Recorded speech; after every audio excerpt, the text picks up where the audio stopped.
Hello everyone, मैं दीक्षा। स्वागत है आपका आपके अपने YouTube channel GS booster series. इस सीरीज के अंतर्गत आपको जीएस के प्रत्येक टॉपिक को कवर कराया जाएगा। आपका कोई भी एग्जाम हो, चाहे यूपीएससी का एग्जाम हो या यूपीपीसीएस का या बीपीएससी का या छत्तीसगढ़ पीसीएस का या राजस्थान विशेष या वनडे एग्जाम या आरआरबी या बैंक, यानी कि आप जिसमें भी आपका जीके जीएस आता है तो उसमें आपका ये कवर कराया जाएगा।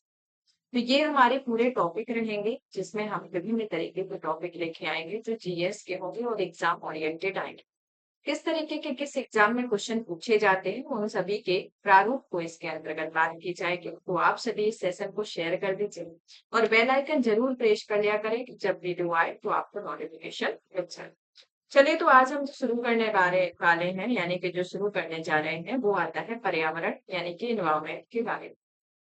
तो पर्यावरण के बारे में सबसे पहले क्या बात आती है कि पर्यावरण आखिर होता क्या है।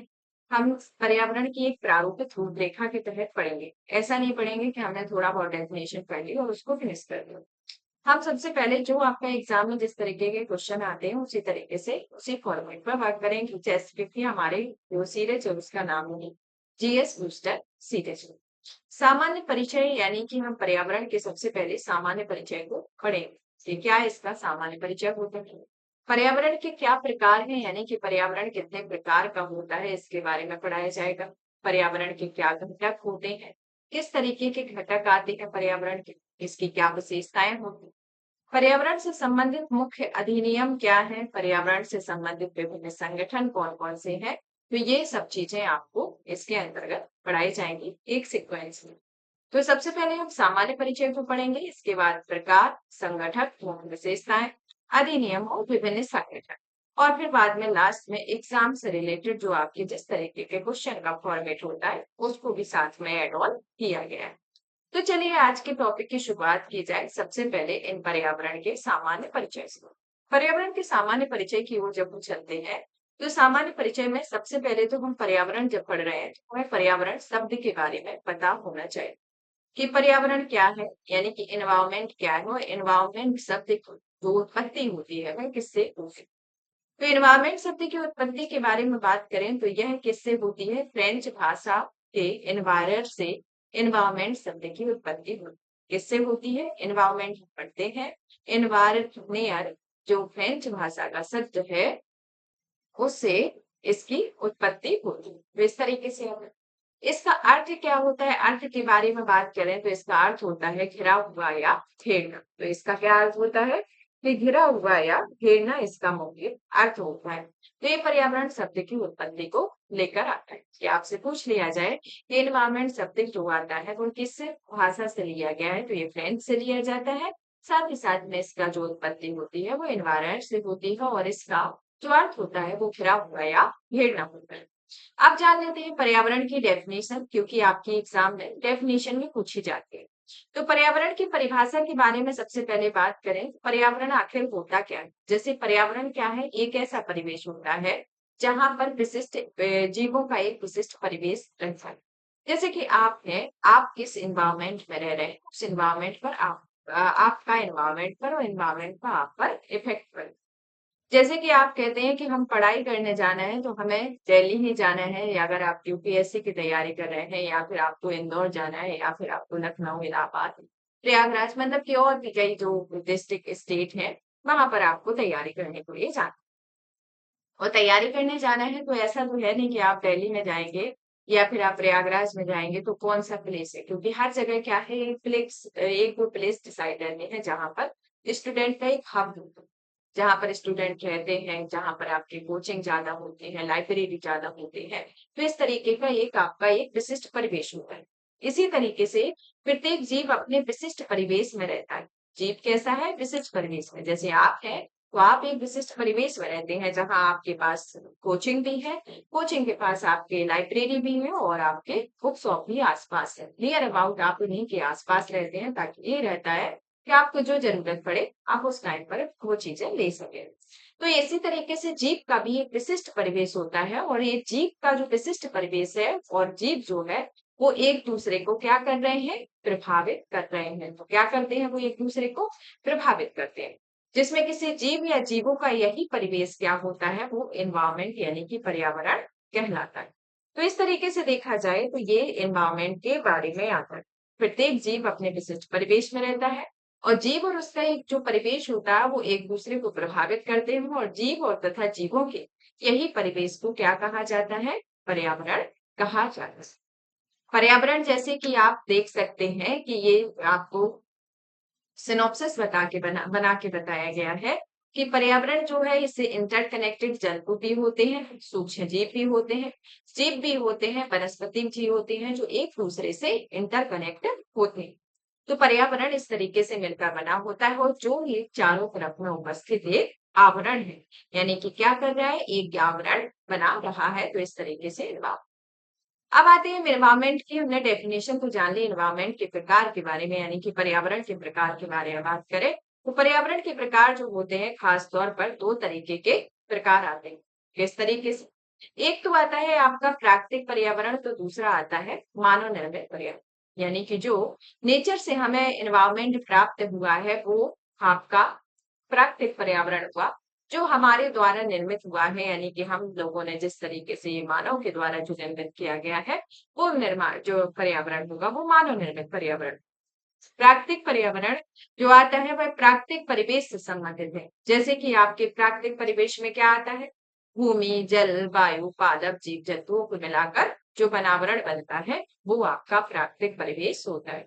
तो क्या होता है प्राकृतिक परिवेश, जिस भूमि पर आप रहते हैं, जो जल का आप उपयोग करते हैं, जिस वायु को लेते हैं, जो पादप, जीव जंतु, जो सभी से मिलकर एक बनावरण जो हमारे सामने मिलकर बनता है वो क्या होता है, आपका पर्यावरण। पर्यावरण जैसे कि आपका कई तरीके के इसे मंडलों में डिवाइड किया गया है। जैसे कि स्थल से रिलेटेड जो संबंधित है वो आपका भूमि से संबंधित है वो स्थल मंडल हुआ, जल से जल मंडल, वायु से वायुमंडल, तो जैव से जैव मंडल यानी कि पादप और जंतुओं से संबंधित। इस तरीके से ये हमारे अलग अलग मंडल डिवाइड किए जाते हैं। मानव निर्मित पर्यावरण के बारे में बात की जाए तो मानव निर्मित पर्यावरण जो आते हैं वो मनुष्य द्वारा निर्मित परिदृश्य होते हैं। मनुष्य के द्वारा निर्मित होता है और यह मनुष्य की आवश्यकताओं और सुविधाओं को ध्यान में रखकर इस पर्यावरण का निर्माण किया जाता है। यानी कि मनुष्य की जो आवश्यकताएं, जैसे कि आपकी जो आवश्यकताएं हैं, आप आवश्यकता के अनुसार ही चीजों को डेवलप करते हैं। तो आपकी जो आवश्यकताएं हैं उनकी सुविधाओं को ध्यान में रखते हुए जिस तरीके के एक एनवायरमेंट निर्मित किया जाता है वो मानव निर्मित पर्यावरण। जैसे कि फसल उत्पादन, व्यापारिक संकुल, व्यापार वाणिज्यिक संकुल, औद्योगिक संकुल, परिवहन संकुल इत्यादि ये एनवायरमेंट में प्राकृतिक यानी कि मानव निर्मित पर्यावरण के अंतर्गत आते हैं। अब आते हैं पर्यावरण के संगठक के बारे में। तो पर्यावरण के संगठक के अंतर्गत बात की जाए तो पर्यावरण में तीन प्रकार के संगठक होते हैं। कौन कौन प्रकार के, एक तो होता है आपका भौतिक या अजैविक संगठक, दूसरा होता है जैविक संगठक और तीसरा आता है ऊर्जा संगठक। तो इस तरीके से जो हमारा एनवायरमेंट है वह तीन घटकों में डिवाइड किया गया है, यानी कि तीन प्रकार में है। जैसे भौतिक, भौतिक के अंतर्गत आपका स्थल, वायु, जल सम्मिलित होते हैं और जैविक के अंतर्गत पादप, मनुष्य समेत जंतु एवं सूक्ष्म जीवों को सम्मिलित होते हैं और ऊर्जा संगठक के अंतर्गत सौर ऊर्जा, भूतापीय ऊर्जा सम्मिलित होती है। तो इस तरीके से ये भौतिक या अजैविक संगठक, जैविक संगठक, ऊर्जा संगठक को इसके अंतर्गत शामिल किया गया है, जो भौतिक, अजैविक, जैविक, ऊर्जा संगठक के अंतर्गत पर्यावरण को शामिल कर। अब आते हैं हम पर्यावरण की मुख्य विशेषताओं के बारे में। तो पर्यावरण की मुख्य विशेषताओं के संदर्भ में बात करें तो आता है कि पर्यावरण जो है वह जैविक और अजैविक तत्वों के योग को पर्यावरण कहते हैं। आपका यूपीएससी का एग्जाम हो, स्टेट पीसीएस का एग्जाम हो, उसमें इस विशेषताओं को डायरेक्ट ही एग्जाम में मतलब कि जो option A B C D दिए रहते हैं तो इनमें से दे दिया जाता है कौन सी विशेषताएं सुमेलित है, कौन सी विशेषताएं नहीं है, या तीन चार दे दिया और कह दिया कि इनमें से कौन सी एक नहीं है। तो इस तरीके से आपके दे दिए जाते हैं। पर्यावरण की मुख्य विशेषताओं के बारे में बात किया जाए तो पर्यावरण की मुख्य विशेषताओं में आता है कि ये जैविक और अजैविक तत्वों के योग को क्या कहा जाता है, पर्यावरण कहा जाता है। किसके योग के बारे में बात कर रहा है, जो जैविक और अजैविक घटक हैं उन दोनों के योग को एनवायरमेंट कहा जाता है। जैविक विविधता, प्राकृतिक वास, ऊर्जा किसी पर्यावरण के किस तरीके के तत्व होते हैं, एक मुख्य तत्व के तौर पर कार्य करते हैं। पर्यावरण में समय तथा स्थान के साथ परिवर्तन होता रहता है और पर्यावरण अपने जैविक पदार्थों का उत्पादन करती है। साथ ही ये विभिन्न जलवायु, विभिन्न स्थानों पर भिन्न भिन्न होता है। इस तरीके से आप पर्यावरण जैविक और अजैविक पदार्थों के व्यवहारिक संबंधों पर आधारित होता है और पर्यावरण की कार्यवाही ऊर्जा संचार पर निर्भर करती है और पर्यावरण सामान्यतः पारिस्थितिकी संतुलन स्थापित करने की ओर अग्रसर रहता है। तो इस तरीके से देखा जाए तो ये प्रमुख पर्यावरण से रिलेटेड इंपोर्टेंट पॉइंट है। अब आते हैं हम, जैसे कि इन विशेषताओं के बारे में आती हैं, ये आपकी 7-8 विशेषताएं दी गई हैं। इनको आपको एकदम याद कर लेना है क्योंकि ये विशेषताएं आपकी डायरेक्ट ही एग्जाम में जिस तरीके की दी गई हैं वैसे ही पूछी जाती हैं। अब आते हैं कि पर्यावरण संरक्षण से संबंधित कुछ अधिनियम, जैसे कि आपके अधिनियम पूछ लिया जाता है कि जैव विविधता से संबंधित अधिनियम कौन है, पर्यावरण से संबंधित अधिनियम कौन है, वायु प्रदूषण से संबंधित अधिनियम कौन से हैं। तो इस तरीके के आपके अधिनियम आते हैं, तो इन अधिनियम के बारे में आपको एक साथ मेंशन कर दिया गया है। इसमें सबसे पहले आता है राष्ट्रीय हरित न्यायाधिकरण यानी कि एनजीटी के बारे में, नेशनल ग्रीन ट्रिब्यूनल। ये एनजीटी जो होता है ये आपका एग्जाम में हमेशा पूछा जाता है कि इसकी स्थापना कब हुई है। तो इसकी स्थापना और इसके पूरे नाम को भी पूछ लिया जाता है कि एनजीटी का फुल फॉर्म क्या है। नेशनल ग्रीन ट्रिब्यूनल यानी कि राष्ट्रीय हरित न्याय। इसकी स्थापना 18 अक्टूबर 2010 को होती है। भारत सरकार के द्वारा इसकी स्थापना की जाती है, जो पर्यावरण से संबंधित एक अधिनियम के तौर पर आता है।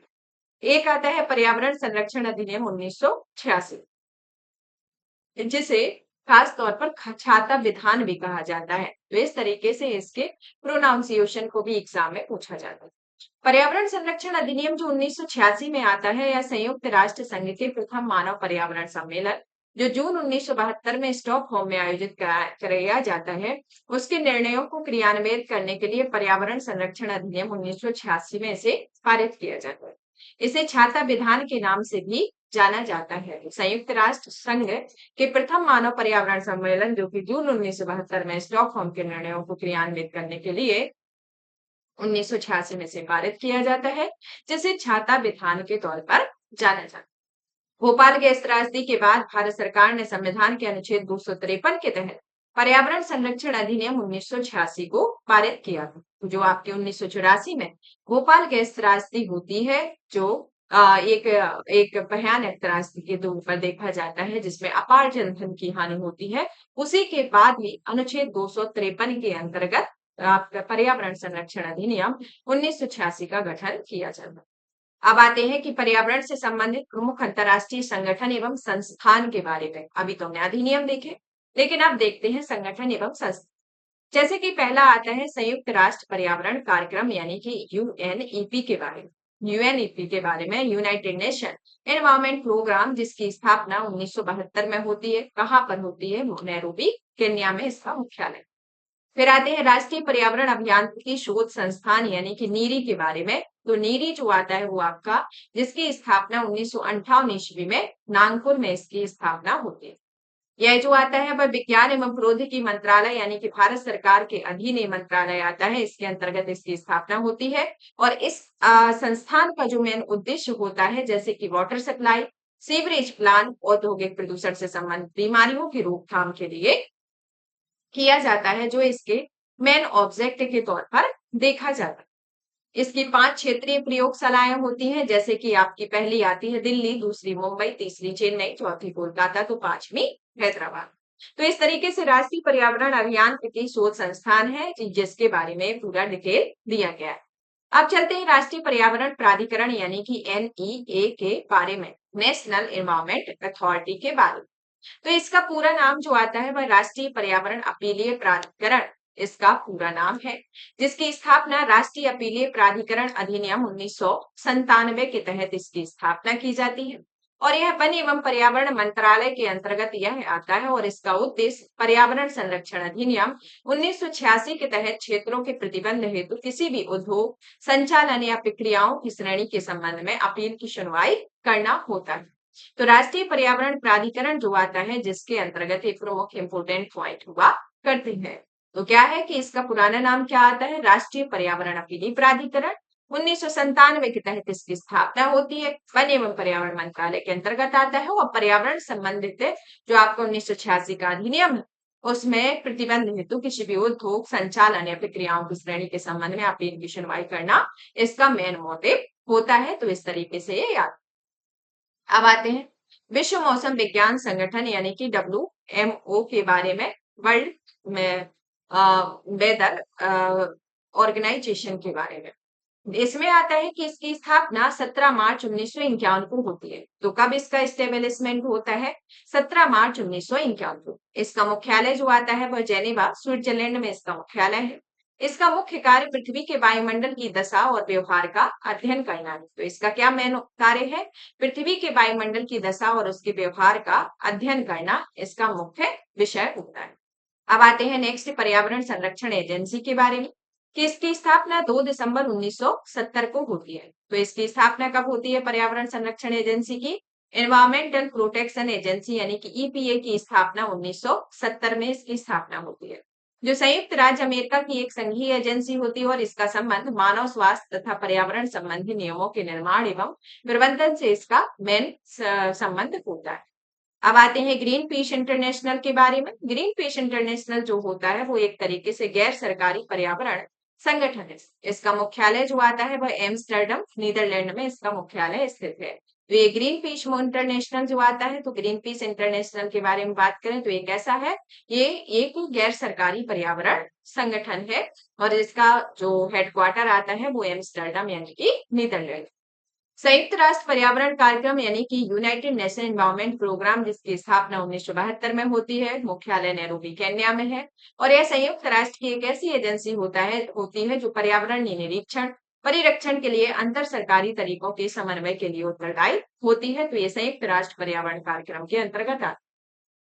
नेक्स्ट ऑर्गेनाइजेशन आता है IUCN, international union for conservation of nature यानी कि IUCN के बारे में। यह विश्व का सबसे पुराना और सबसे बड़ा वैश्विक पर्यावरण नेटवर्क, जिसकी स्थापना अक्टूबर 1948 में होती है।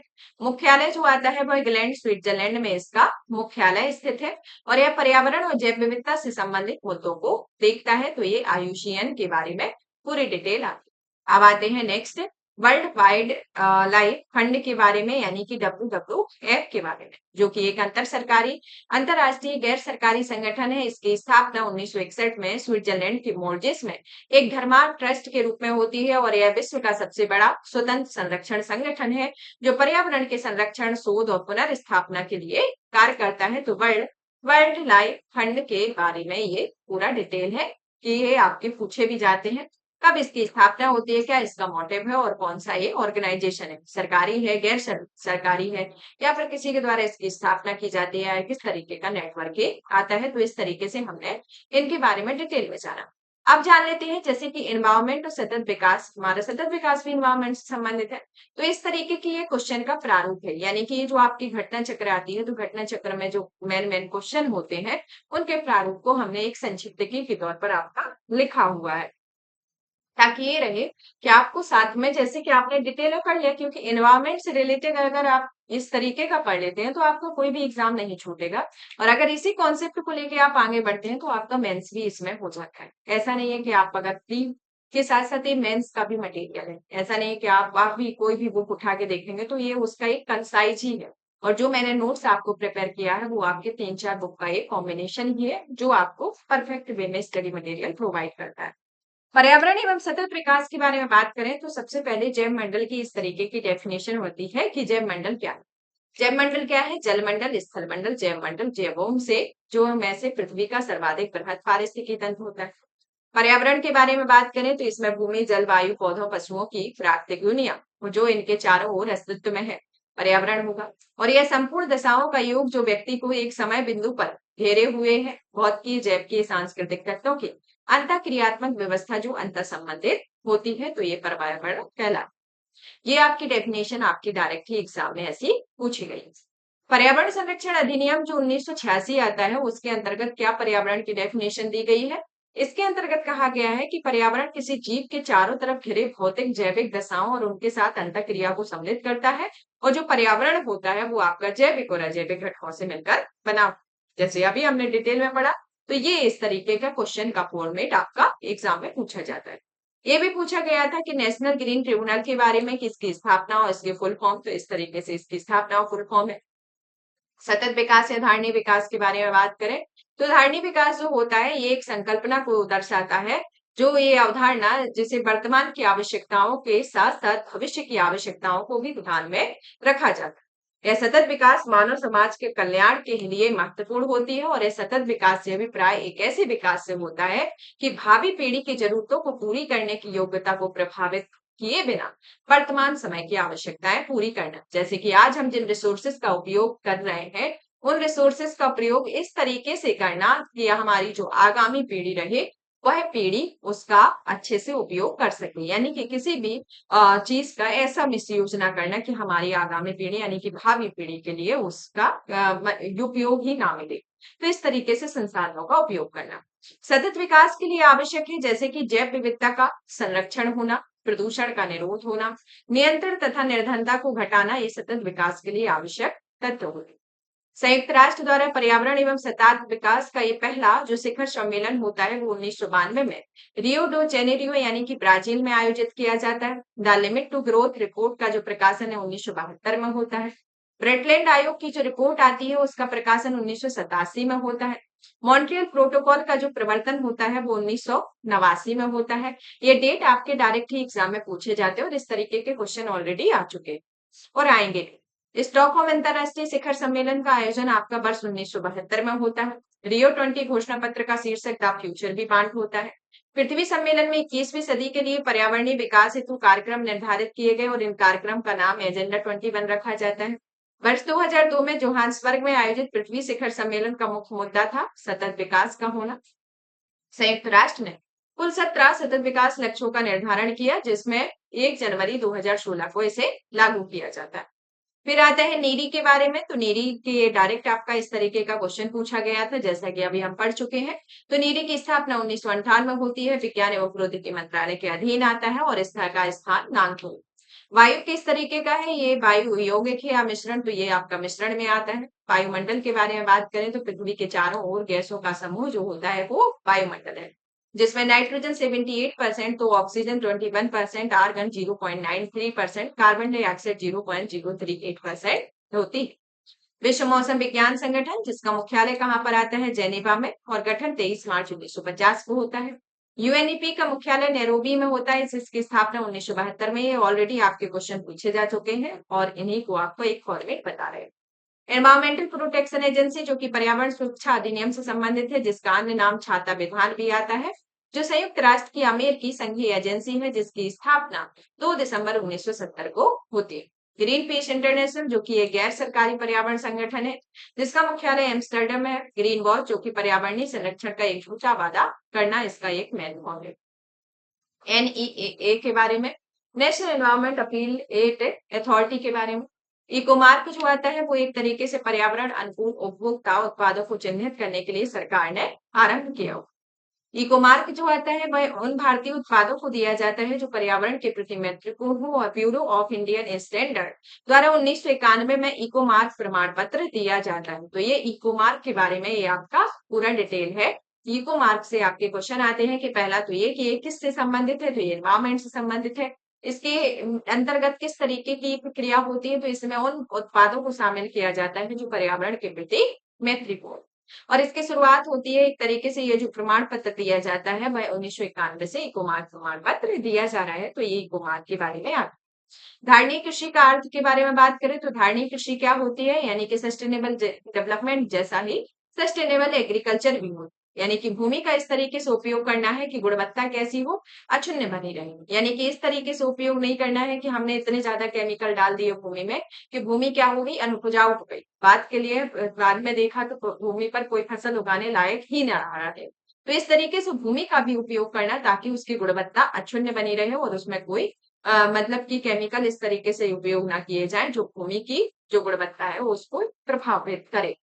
यह मिशन जो है 2014-15 में शुरू किया जाता है और हरित कृषि प्रारंभ करने वाला जो राज्य आता है वो प्रथम पंजाब। हरित विकास के बारे में बात करें यानी कि ग्रीन डेवलपमेंट के बारे में, जिसकी जो पुस्तक आती है एक WM एडम्स के द्वारा ग्रीन डेवलपमेंट पर एक पुस्तक लिखी जाती है। वर्ष 1962 में एक प्रकाशित पुस्तक आती है साइलेंग स्प्रिंग, जिसे विश्व के पर्यावरण आंदोलन की गति मिलती है, जिसके लेखक जो आते हैं रिचर्ड कार्सन। तो आपसे रिचर्ड कार्सन के बारे में इसके राइटर साइलेंग स्प्रिंग के राइटर है, तो इनके बारे में याद। वैश्विक पर्यावरण सुविधा जो कि इसकी स्थापना 1991 में होती है। जैव विविधता का समय यानी कि जलवायु परिवर्तन पर संयुक्त राष्ट्र ढांचा अभी समय के वित्तीय क्रियाविधि के रूप में ये काम करता है। UNFCCC के अंतर्गत बात करें तो ये अल्प विकसित देशों को अल्प विकसित देशों के लिए निधि प्रदान करता है। तो एक तरीके से अल्प विकसित देशों को क्या कर रहा है, जो लीस्ट डेवलपमेंट कंट्रीज है उनको फंड प्रोवाइड कर रहा है। मूल रोम की डेफिनेशन आ जाती है, जैसे कि जो आपके पेड़ पौधे होते हैं उसमें मूल रोम पाए जाते हैं। तो मूल रोम से आपका कई बार क्वेश्चन आया हुआ है कि मूल रोम जैसे कि मृदा में पेप्टिन के कारण चिपके रहते हैं। जैसे कि आपका जो ये इस तरीके से जो मूल रोम आप देखते हैं चारों तरफ लगे होते हैं, वो जब पौधे को एक जगह से दूसरी जगह प्रतिरोपित करते हैं तो मूल रोम, कई मूल रोम क्या होते हैं, नष्ट हो जाते हैं। तो प्रतिरोपण के दौरान जब पौधे होते हैं वो बढ़ नहीं पाते हैं, और अगर उनके मूल रोम नष्ट नहीं होते हैं, एज इट इज वो लग जाते हैं, तो वो पौधा जो कहते हो आपका दूसरी जगह आप रिप्लेस करके लगाते हैं तो लग जाता है। उनके बस मूल रोम नष्ट नहीं होने चाहिए। मूल रोम यानी कि मृदा में पेप्टिन के कारण चिपके रहते हैं। मूल रोम की कोशिका भित्ति मुख्यतः सेल्यूलोज की बनी होती है। प्रतिरूपण के द्वारा अधिकांश मूल रोम जो होते हैं नष्ट हो जाते हैं, इसलिए कई प्रतिरूपित पौधे नहीं बढ़ पाते हैं। तो इस तरीके से ये हमने पूरा ओवरऑल जाना। तो ये हमारा टॉपिक था एनवायरमेंट से रिलेटेड, जिसको हमने आज कवर किया। कल हम जो पढ़ेंगे वो आपका पारिस्थितिकी एवं पारिस्थितिकी तंत्र के बारे में पढ़ेंगे, तो इसको पूरा डिटेल में इस तरीके से पढ़ा जाएगा। तो आप सभी इस सेशन को ज्यादा से ज्यादा शेयर करें, वीडियो को लाइक करें, चैनल पर नए हैं तो चैनल को सब्सक्राइब जरूर करें और बेल आइकन प्रेस कर लिया करें, ताकि ये रहे जब भी वीडियो आए तो आपको नोटिफिकेशन मिल जाए। धन्यवाद।